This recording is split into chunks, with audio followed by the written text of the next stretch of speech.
J'ai demandé à Didier si tu veux prier pour la parole de Dieu.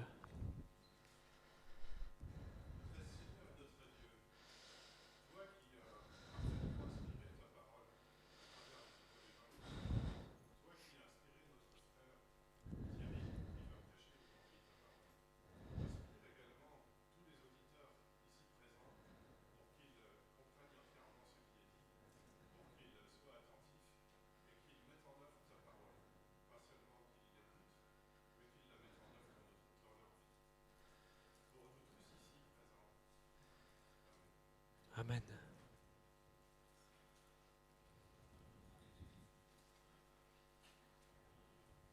Oups. Très bien. Avez-vous, a-t-on arrêté de s'engager, de faire des choix clairs dans la vie, de prendre des bonnes résolutions, parce que nous avons si souvent échoué et nous sommes découragés. Les bonnes résolutions, si on en prend le 1er janvier, le 2 janvier, certaines sont déjà abandonnées. A-t-on trouvé l'excuse que ce n'est pas spirituel, mais légaliste d'avoir des bonnes résolutions, de s'engager? Et si finalement, nous ne tenons pas ces résolutions aussi parce que, ce n'est pas la seule raison, mais parce qu'elles sont superficielles. Ouais, je vais arrêter de grignoter entre les repas. Ouais. Ou par superficiel, est-ce qu'on n'y croit pas vraiment en fait? Qu'est-ce que ça changera si je fais une petite entorse à ma bonne résolution? Justement, ne plus grignoter, arrêter la cigarette, faire du sport au moins une fois par semaine, me coucher tôt, lire ma Bible tous les jours, revoir mes fréquentations, mes lectures, être plus assidu au groupe de maison. En fait, on n'a souvent pas envie de lâcher nos petites habitudes, parce que c'est des habitudes, et qu'il faut faire un effort pour les changer, mais aussi parce qu'on les aime. Mais je crois aussi parce qu'on n'a pas souvent mesuré l'enjeu. Justement, il y a sans doute des petites résolutions, et il y a peut-être dans notre vie des résolutions qui sont comme des piliers. Et ces piliers, il faut considérer que ça a de l'enjeu. Tant qu'on n'en est pas convaincu dans notre âme, dans notre esprit, dans notre cœur, je crois qu'il n'y aura pas de changement. J'ai parfois entendu des histoires de personnes, par exemple, qui n'arrivaient pas à arrêter la cigarette, et j'ai jamais fumé, mais je conçois que ça doit être c'est quelque chose de vraiment difficile. Et un jour, ils ont réussi du jour au lendemain, même sans passer par la cigarette électronique, quand le médecin leur a annoncé une très mauvaise nouvelle et qu'ils n'avaient plus le choix, il fallait vraiment arrêter tout de suite. Le choc les a aidés. A-t-on pris au sérieux la parole de Dieu, la Bible? Est-ce qu'on la connaît? Est-ce qu'on est convaincu qu'elle est authentique? Qu'elle est inspirée? Mais si ça s'arrête là, ça reste de la théorie. Est-ce qu'on est convaincu qu'elle est pertinente? Qu'elle est capable de changer notre vie?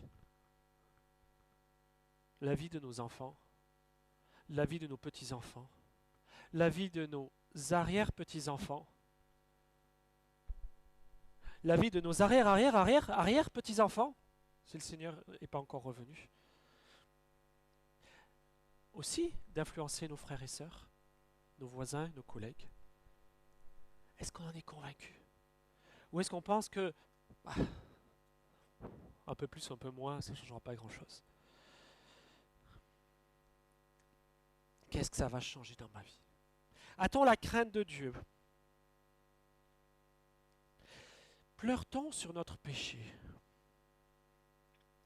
Parce que si on ne pleure pas sur notre péché, finalement, c'est pas si grave. Si c'est pas si grave, pourquoi ne pas recommencer? Laisse-t-on le Saint-Esprit faire son œuvre en nous? On a pris la scène tout à l'heure, et vous connaissez ce verset de 2 Corinthiens 5, verset 15. Un qui est mort pour tous. On est tous morts avec Jésus. Mais maintenant, si on vit plus pour nous, mais pour celui qui pour nous est mort et est ressuscité. Je vous assure, je ne veux culpabiliser personne. Moi-même, j'ai énormément d'efforts à faire et je suis loin de l'objectif. Mais est-ce que c'est quelque chose qui nous touche vraiment au plus profond de notre cœur? Est-ce peu de choses? Est-ce que c'est une valeur très relative? Est-ce qu'on est vraiment convaincu? Par exemple, je me suis souvent posé la question, notre cœur, tout vient de notre cœur en fait, souvent, très souvent ou tout le temps. Est-ce que je crois vraiment à la vie éternelle, aux promesses de Dieu, mais par exemple aussi à l'enfer, à la mort éternelle? Et que mes voisins, peut-être des membres de ma famille qui ne connaissent pas Jésus, qui sont directement sur le chemin de l'enfer. Je pense que si on réalisait vraiment cette vérité cache, on aurait envie de plus de parler de la parole de Dieu. Parce que celui qui est mon ami, il va directement en enfer et ça ne me fait rien. Est-ce que les vérités de la parole de Dieu nous bousculent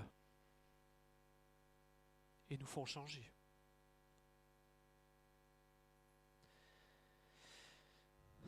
Prend-on des engagements poussés par l'enthousiasme? C'est bien l'enthousiasme. Mais Jésus aussi a dit que l'esprit est prompt mais que la chair est faible. Ou bien, plutôt que ce soit pas par la chair, mais par l'Esprit Saint, en comptant sur la grâce de Dieu, qui nous dit que Dieu produit en nous le vouloir et le faire dans Philippiens 2. Alors, dans notre série, on a le peuple d'Israël. Il y a eu des retours à Jérusalem. Après Esdras, où il y a eu la reconstruction du temple, certes beaucoup moins beau qu'au temps de Salomon. De la nostalgie pour ceux qui connaissaient. Les murs sont reconstruits. Et Néhémie, au chapitre 8, on a vu la dernière fois, il a fait la lecture de la loi de Moïse sur des longues durées avec les enfants, avec tout le peuple. Et ils ont compris. Leurs yeux ont été éclairés et ils ont redécouvert des choses qu'ils avaient complètement oubliées. Ils ont vu comment eux et leurs ancêtres, ou je dirais leurs ancêtres, mais ils se rendent bien compte que eux, ils ne sont pas meilleurs. Que eux, en fait, et ils s'associent. Comment leurs ancêtres ont abusé de la patience et de la fidélité de Dieu, en désobéissant de manière éhontée à la volonté de Dieu. Dieu finalement n'a fait qu'appliquer ce qui était écrit dans la loi de Moïse. Et à quoi leurs ancêtres s'étaient engagés. Dans Exode 24, tout ce que Dieu a dit, nous le ferons. Et dans Deutéronome 5, 27, c'est Dieu lui-même qui dit « Ah, comme j'aimerais que ce peuple ait toujours ce cœur-là de vouloir s'engager. » Et cette parole, elle disait que s'ils désobéissaient, après de nombreux avertissements, avec des étapes, crescendo, in fine, la dernière option, ce serait l'exil. Chassés de la terre d'Israël que Dieu avait promis à Abraham. L'exil. Et c'est ce qui est arrivé. On peut le lire, vous pouvez relire à la maison Lévitique 26 et Deutéronome 28, 2 chapitres vraiment intéressants où on voit les étapes que Dieu met à chaque fois, la rébellion, les promesses aussi que Dieu fait quand on lui obéit. Les promesses aussi que Dieu fait de restauration et de pardon s'ils reviennent, même s'ils étaient au bout de la planète, très loin d'Israël. Je pense même que ça a une valeur pédagogique dans la manière d'éduquer nos enfants. Parce qu'on voit, quand il y a obéissance, comment Dieu agit. Quand il y a désobéissance, comment Dieu agit. Et je pense que tout parent devrait l'avoir lu, méditer ces chapitres 26 de Lévitique et 28 de Deutéronome. La parole de Dieu qu'ils avaient oubliée, tout à coup, flash, les éclaire leur parcours et les confond.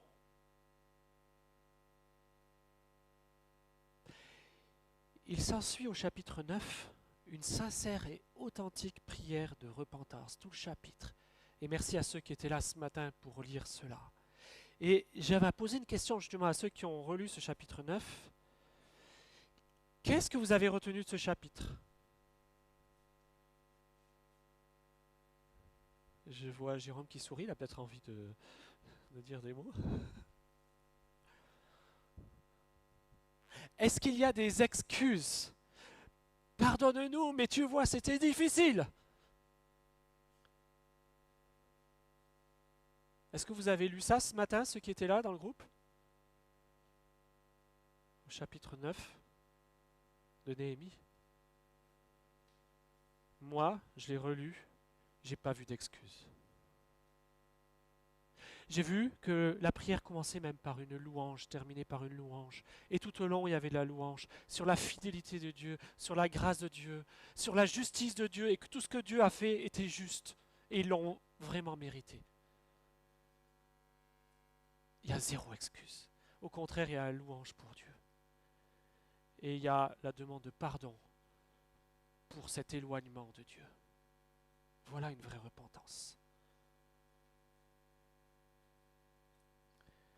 La patience de Dieu a été poussée à bout. Et il leur a permis de revenir et de rebâtir. Et ils louent le Seigneur pour cela. Alors, dans le chapitre 10, le peuple se réengage à suivre la loi de Dieu donnée à Moïse. Et nous allons voir que l'engagement est intimement lié à la repentance. Il suit la repentance. Mais ça va avec. On va voir que tout le peuple s'engage. Et on va voir quelques points clés de cet engagement. Petit nota sur les numérotations que vous allez avoir dans vos Bibles. Des fois, il peut y avoir un verset de décalage, mais vous devriez vous y retrouver.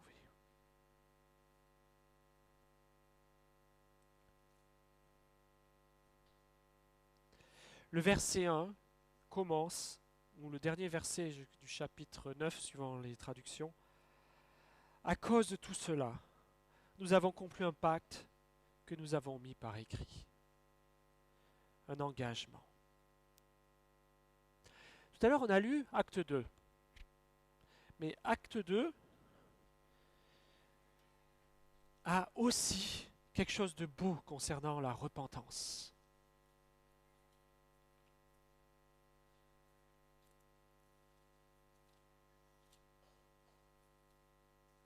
Au verset 37, juste avant le passage que nous avons lu tout à l'heure, il est dit qu'après avoir entendu cela, le discours de Pierre, les multitudes qui sont là, juives, ont eu le cœur transpercé, tremblant. Il dira à Pierre, c'est moi qui rajoute le tremblant, mais je pense que ça traduit l'état d'esprit. Il dira à Pierre et aux autres apôtres, frères, que devons-nous faire? Quand on se repent, quand on est touché, je fais quoi? Ça pousse à l'engagement. Pierre leur dit, repentez-vous et que chacun de vous soit baptisé au nom de Jésus-Christ pour le pardon de ses péchés et vous recevrez le don de l'Esprit Saint. Engagement. Soyez baptisés.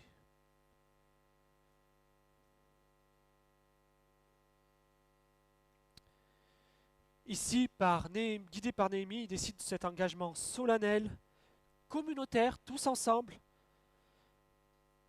pour marquer cet engagement solennel, un pacte, une cérémonie. Et je vous pose la question parce que souvent, on peut avoir l'impression, ou on entend cette excuse, est-ce que, voilà, est-ce que s'engager dans une voie avec des efforts, est-ce que c'est pas légaliste? Est-ce que c'est pas légaliste de se mettre des disciplines, finalement? Ça s'oppose à la grâce. Alors, c'est pas la réponse que la parole de Dieu donne. J'ai mis ici à l'écran 2 Pierre, chapitre 1, verset 5.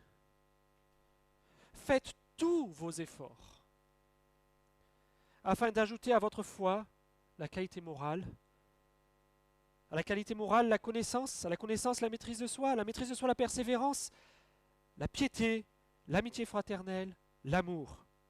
Si ces qualités sont en vous et se développent, elles ne vous laisseront pas inactifs, ni stériles pour la connaissance de notre Seigneur Jésus-Christ. Mais celui qui n'a pas ces qualités, non seulement il est inactif, stérile, mais il est aveugle. Il a même oublié qu'il a été purifié de ses péchés. Les efforts ne s'opposent pas à la grâce. En fait, ce qui s'oppose à la grâce, ce n'est pas les efforts, c'est les mérites. Et parfois, on confond les deux. Les mérites, c'est quoi? C'est des efforts pour gagner notre salut, pour mériter notre salut. On ne mérite rien, on est pécheur. Mais les efforts, c'est biblique. Parce que si on ne fait pas d'efforts, on est aveugle, on a oublié la purification de nos péchés même. Et je pense que cette nuance, elle est importante. Parce que tant de fois, j'ai entendu, même quand j'étais jeune, dans les groupes de jeunes, moi-même, il y a pas mal d'années déjà maintenant, oh, ça c'est légaliste. Moi-même, je l'ai pu le dire.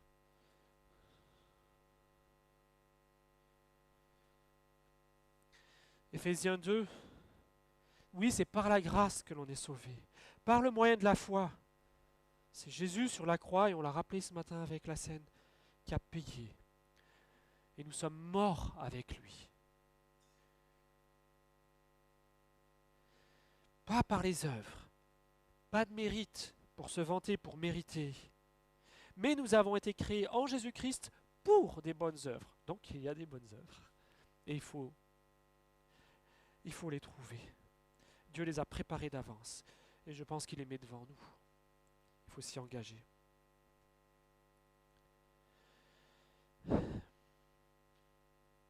L'engagement des Israélites se fait par serment. Au verset 30, je l'ai mis là parce que c'est lié à mon avis, mais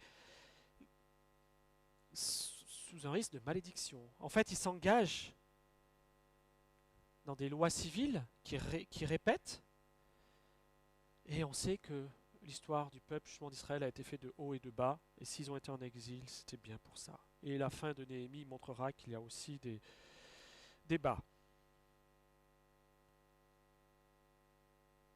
Sommes-nous conscients pour nous que notre chair est faible? Néhémie, qui est le leader, lui, son cœur avait été travaillé des mois de jeûne, de prière, de pleurs. Au chapitre 1, on voit ça. Son cœur était déjà travaillé avant d'apprendre les mauvaises nouvelles sur les murs de Jérusalem. Et c'est ce qui a naturellement conduit à ce qu'il devienne le leader. C'est même le roi qui lui a dit, vas-y. Mais aussi, tout le peuple n'avait peut-être pas cette maturité spirituelle. Les responsables s'engagent par écrit. Les chefs, les lévites, les prêtres. Et il y a une longue liste de signataires. Ils sont 84. J'ai compté. Il y a Néhémie, bien sûr. Il y a les prêtres, je ne les lis pas tous, parce que c'est des noms qui évoquent peut-être pas beaucoup de choses pour nous. Il y a les Lévites, et il y a les chefs du peuple. Différentes catégories de responsables spirituels de ce peuple. Et au verset 29, il résume, il conclut en disant que, en plus des prêtres et des lévites, il y a les portiers, les musiciens, les serviteurs du temple. Et il rajoute les populations installées dans la région pour suivre la loi de Dieu, des populations séparées, des gens qui n'étaient pas israélites de naissance, on dirait israélites de souche, qui venaient de populations idolâtres, mais qui se sont joints au peuple d'Israël. Et la loi le permettait. Et eux aussi sont engagés, oralement. Là, il n'est pas dit que cette liste, ceux-là se sont engagés en signant, mais oralement, ils étaient là quand les responsables ont signé, les 84, et ils ont dit oui.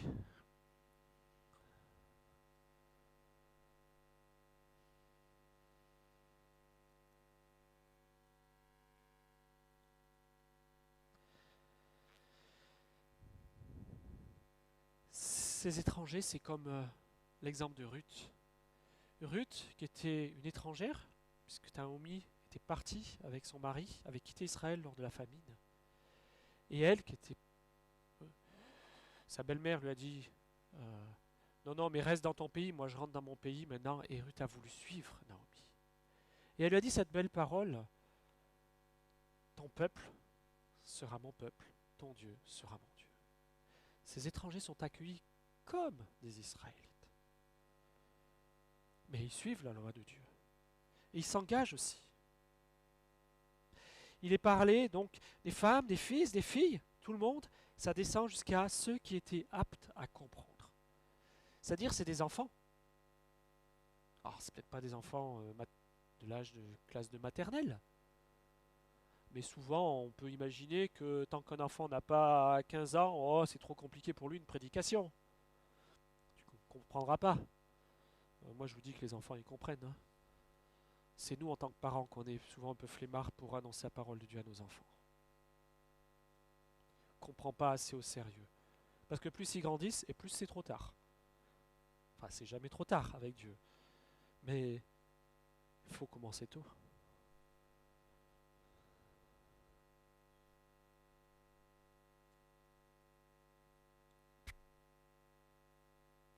Qui fait l'éducation de nos enfants? Les copains? La télé? Le téléphone? Ou nous, les parents?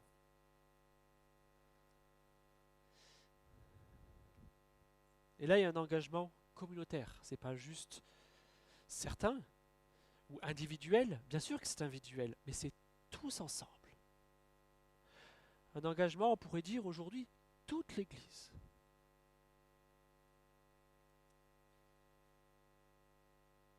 Qu'est-ce que ça veut dire pour moi concrètement aujourd'hui de m'engager ou de me réengager? Est-ce que la parole de Dieu, quelle zone de ma vie la parole de Dieu va impacter et va me changer? Dans mes priorités, dans mes décisions, dans mes choix d'amis, mes choix de travail, mes choix d'études, mes choix de conjoint, on va y revenir tout à l'heure. La manière de dépenser son temps et son argent, on va y revenir aussi. Comment je consomme, ce que je consomme, ce que je regarde, ce que je lis, comment je m'habille, comment je parle des autres. Est-ce que je médis? Est-ce que je calomnie? Est-ce que, comme dit le livre des Proverbes, c'est des friandises pour moi, ces choses-là, et je m'empresse de les répéter? Y a-t-il une chose aujourd'hui que le Seigneur me montre qui n'est pas à son honneur et où je devrais prendre une bonne résolution? Une bonne résolution comme Daniel avait fait aussi autrefois. Lui, un adolescent, pareil, en exil, et qui dit non. Les viandes là, sacrifiées aux idoles, et puis sans doute il y avait du porc et autres, non, j'en prendrai pas. nous aujourd'hui, c'est plus les viandes. Mais il y a des choses où il faut être ferme et dire ça, je ne regarderai pas. Ça, je n'irai pas. Pas par orgueil de dire les autres ils le font, mais moi je suis mieux. Non, non. Parce qu'on sait que c'est pas ce que Dieu aime. Et on sait que pour moi, ça va pas me faire du bien. Ça va m'éloigner du Seigneur.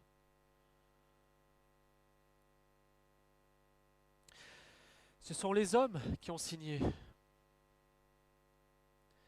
Et je lance un appel aux hommes. Prend-on notre responsabilité dans nos couples, dans nos familles, pour nos enfants et dans l'Église?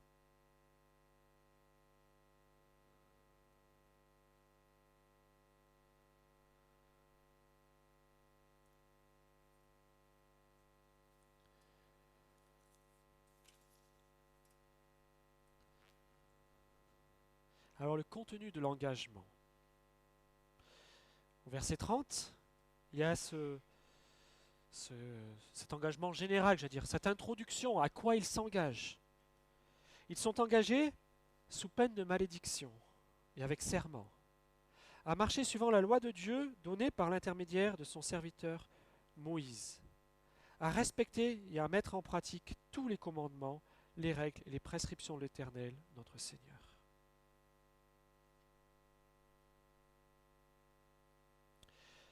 C'est l'engagement, oui, je dirais général, mais il y a 2 points et le peuple va, enfin Néhémie surtout, qui conduit tout cela, focaliser sur 4 points qui sont le mariage, le sabbat, le respect des pauvres,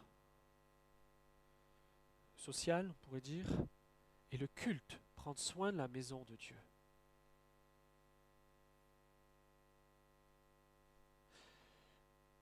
Je vais probablement insister que sur le premier et le dernier, mais on verra un peu tout quand même.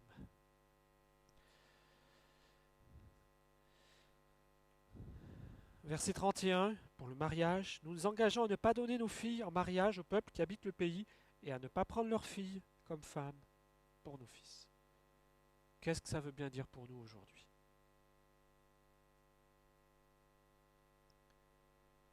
À votre avis?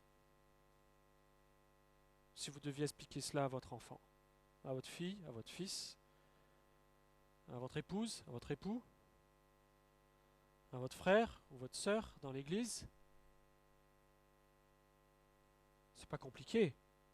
Je vais mettre d'autres versets qui... Déjà dans la loi en Deutéronome 7, tu ne donneras pas tes filles en mariage à leurs fils et tu ne prendras pas leurs filles comme femmes pour tes fils. Un autre verset dans Josué, si vous vous détournez de l'Éternel et que vous vous attachez aux nations qui restent encore parmi vous, nations idolâtres, qui devaient être chassées, si vous vous unissez par elles avec des mariages et que vous vous mélangez les uns les autres, soyez certains que l'Éternel votre Dieu ne continuera pas à chasser ces nations devant vous. Elles seront au contraire un filet et un piège pour vous, un fouet contre vos flancs et des épines dans vos yeux, jusqu'à ce que vous ayez disparu de ce bon terrain, de ce bon pays de Canaan que l'Éternel Dieu vous a donné. Est-ce que c'est une forme de racisme, de nationalisme, où il interdit, de sectarisme, à votre avis?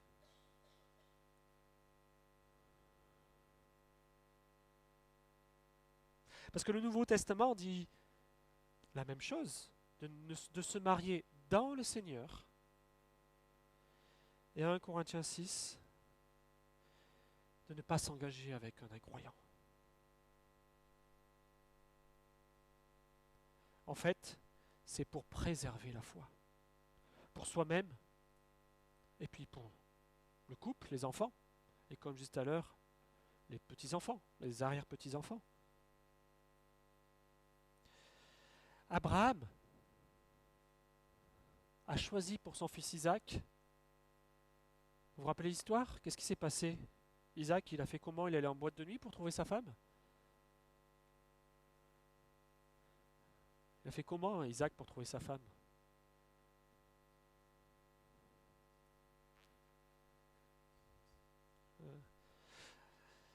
Abraham a envoyé son serviteur dans sa famille, avec ses chameaux et tout, et tu vas aller prendre une femme pour mon fils. Bon, à l'époque, ça se faisait comme ça. Rebecca. Il n'est pas allé chercher une Cananéenne qui avait autour. Il y a des gens bien dans les Cananéens quand même. Non. C'est pourquoi? C'est pour la foi? Pour garder la foi?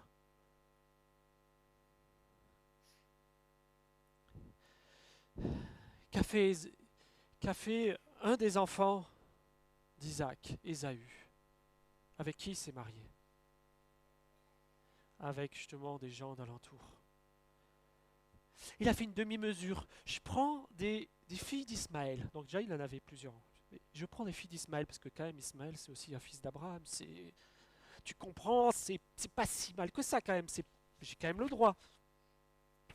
On négocie avec la parole de Dieu. Non, ça ne marche pas. Ses parents même étaient tristes. C'est ce que dit la parole de Dieu. Ils étaient tristes. Isaac et Rebecca étaient tristes de ce que faisait Isaac. Pardon, Isaac, de ce que faisait Ésaü. Lot, quelqu'un où le Nouveau Testament dit qu'il souffrait de voir le mal autour de lui. Mais qu'est-ce qu'il a fait, Lot? En Genèse 13, Abraham lui dit, choisis où tu veux aller. Si tu vas là, j'irai là. Si tu vas là-bas, moi j'irai là. Ah, il y a Sodome là-bas, il y a une plaine super fertile. Bon, il n'est pas allé à Sodome tout de suite. Il a mis ses tentes dans le terrain fertile. Et puis à la fin, quelques chapitres après, il est dans Sodome. Et puis même, il fait partie des responsables dans Sodome. Les conseillers municipaux, je ne sais pas comment dire aujourd'hui. Mais sa vie, c'est quoi à la fin? Sa femme, il la perd. Ses gendres, il croit qu'il se moque. Non mais laisse tomber. Ses filles, vous savez ce qui se passe après, elles enivrent leur père et la cata. Et pourtant Abraham a prié pour Lot, pour son neveu. Et Dieu a voulu sauver aussi Lot. Dieu a usé de grâce pour Lot. Mais malgré tout, qu'est-ce qu'il a fait de sa vie? Petit à petit, il a allé vers Sodome. Alors pour nous aujourd'hui, concrètement, pour les jeunes ou les moins jeunes, c'est avant le mariage d'être clair sur ce qu'on veut, de décider. Est-ce qu'on flirte? On se dit, je me marierai avec un chrétien ou une chrétienne, mais j'ai du temps, je peux flirter, je peux jouer avec les émotions des garçons ou des filles, au risque d'ailleurs de les blesser.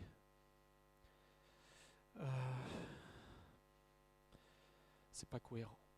Le livre des Proverbes nous dit, garde ton cœur plus que tout, car de lui sont les issues de la vie. Les conséquences dans ta vie vont venir de ce qu'il y a dans ton cœur. Garde-le plus que tout. C'est ton cœur qui va décider de ce qui va t'arriver. Dans ton cœur, qu'est-ce que tu laisses rentrer dans ton cœur? Qu'est-ce que tu ne laisses pas rentrer dans ton cœur? À quoi tu fermes ton cœur? À quoi tu l'ouvres? C'est à la mode, hein? I am open. C'est tolérant. Non, et des fois, il faut être un peu fermé. Je dis pas qu'il faut tomber dans l'extrême, sectarisme, etc., fermé à tout, borné, etc. Mais la parole de Dieu nous dit que parfois, il faut être, et malheureusement souvent, il faut filtrer. Il y a pas mal d'années ici au Mai, quand j'étais un peu plus jeune, enfin aussi, on a animé le groupe de jeunes.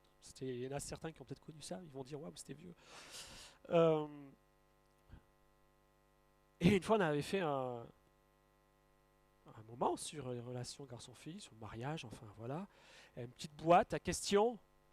Et parmi les questions, en fait, il n'y a même pas eu la boîte ça a été même inutile, enfin c'était bien la boîte, mais on pensait que ça permettrait de poser des questions que les jeunes n'oseraient pas poser si c'était pas sur un bout de papier. Et puis il y a eu plusieurs questions qui sont venues comme ça même. Deux que je me rappelle.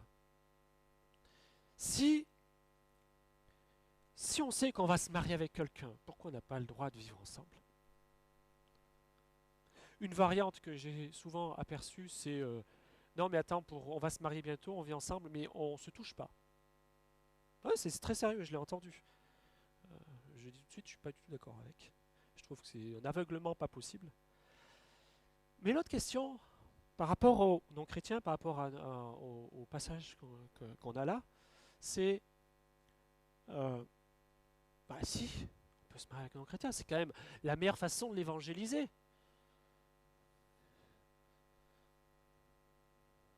Alors, je sais pas, je ne vais pas faire de sondage, c'est dans votre cœur. Il y en a peut-être qui disent ah, mais c'est évident que c'est absurde, c'est fou qu'on puisse poser cette question-là. Bon, il y a l'autre extrême qui disent bah, je vois pas où est le problème. Donc, je sais pas dans quel curseur vous êtes entre les deux. Euh,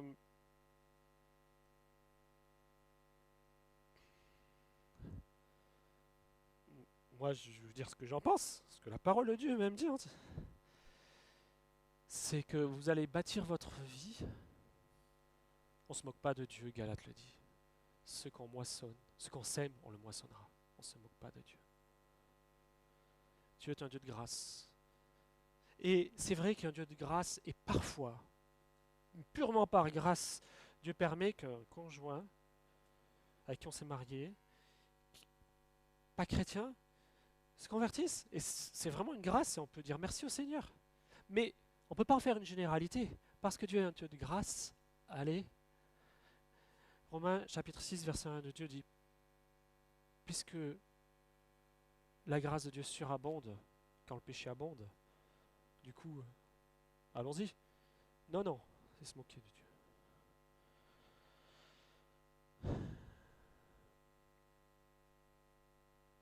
Comment on pourra vivre? Prier ensemble? S'engager dans l'église? L'éducation des enfants? Deux directions différentes pour l'éternité? C'est juste incroyable.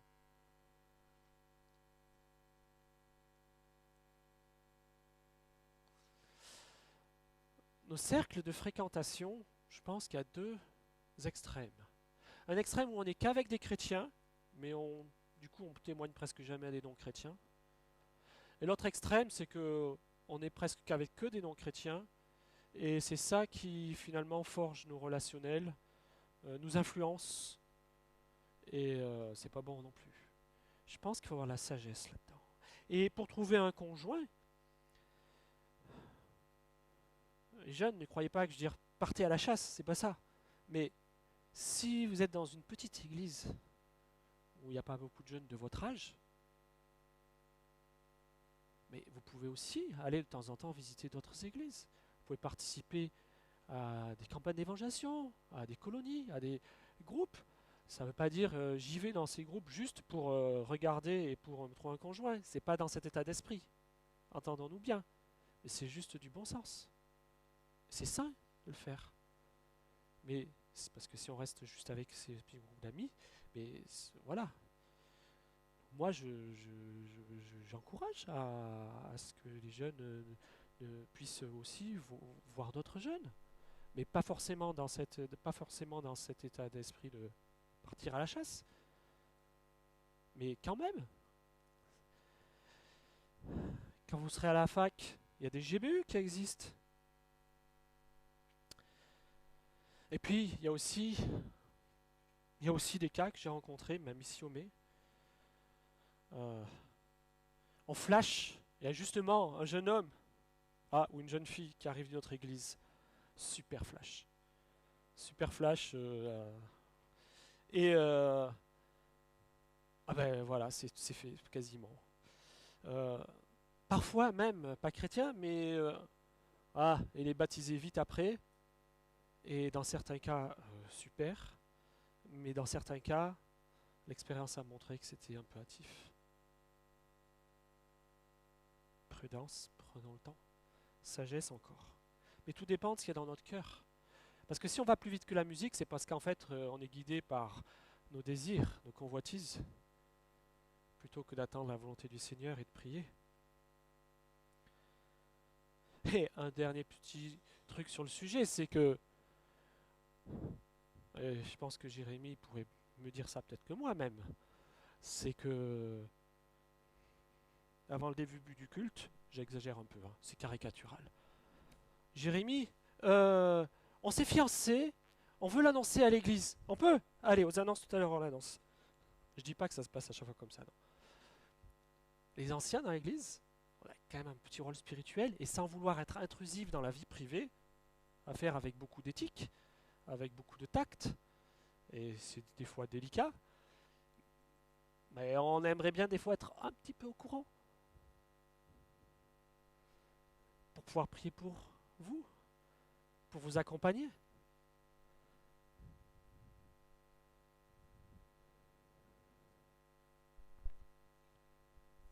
Parce que ça engage quand même l'Église.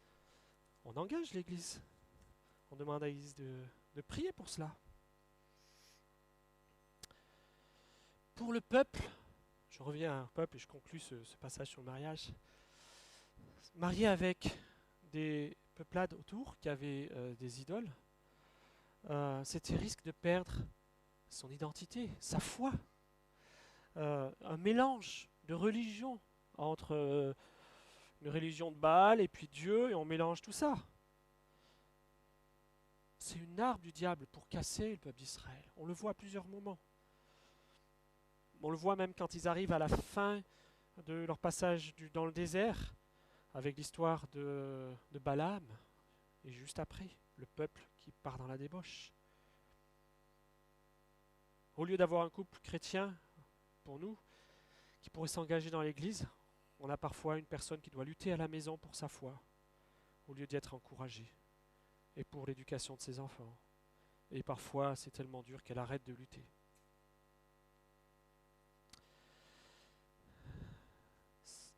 Il y a d'autres sujets, comme le sabbat, comme prendre soin des pauvres, en remettant la dette tous les 7 ans. Le sabbat aujourd'hui, on n'est plus sous ce régime exact d'Israël. Néanmoins, l'esprit reste de prendre un jour de repos pour se souvenir de Dieu, pour faire off, pour arrêter même le business. C'est-à-dire qu'on va perdre un peu d'argent, mais on fait confiance à Dieu. On va perdre un peu d'argent, parce que les peuplades d'alentour, elles continuent à bosser le 7 jours sur 7. Donc ça voulait dire, là ce que dit Néhémie, il s'engage à dire, ok, les nations d'alentour font du business, mais nous, il y a un moment où on fermera les portes le jour du sabbat. Comme ça, le gars qui arrivera pour faire son business sur le sabbat, il dira, mais la porte est fermée, ouvre-moi la porte de la ville. Non, non, aujourd'hui elle est fermée, la porte de la ville. Et je pense qu'en tant que chrétien, on doit être respectueux, non seulement pour nous, mais je me dis, des fois on est bien content. Alors il y a certains métiers, mais où c'est obligatoire, je pense aux médecins, infirmiers, où il y a des roulements, mais on est tellement happé par notre société où il y a du 24-24, 7 jours sur 7. De prendre aussi du temps dans la famille pour faire off.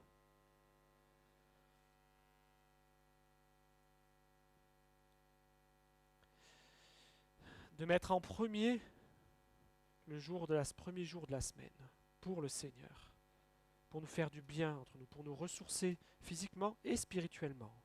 Prendre du temps les uns pour les autres. On l'a vu tout à l'heure, la communion fraternelle dans Acte 2.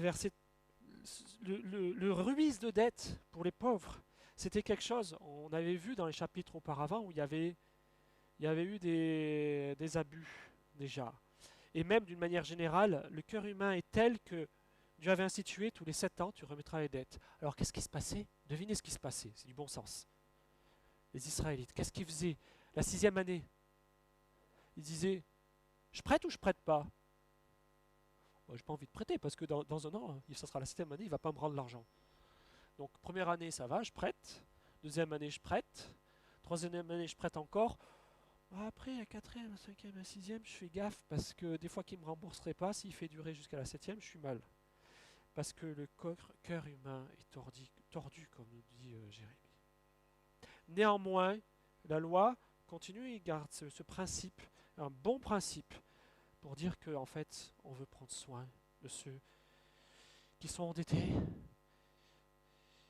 qui sont vulnérables. Et aujourd'hui, il y a tellement de surendettement, tellement de... acheter tout à crédit, consommer, acheter à crédit. Et après, il y a une montagne de dettes et c'est compliqué.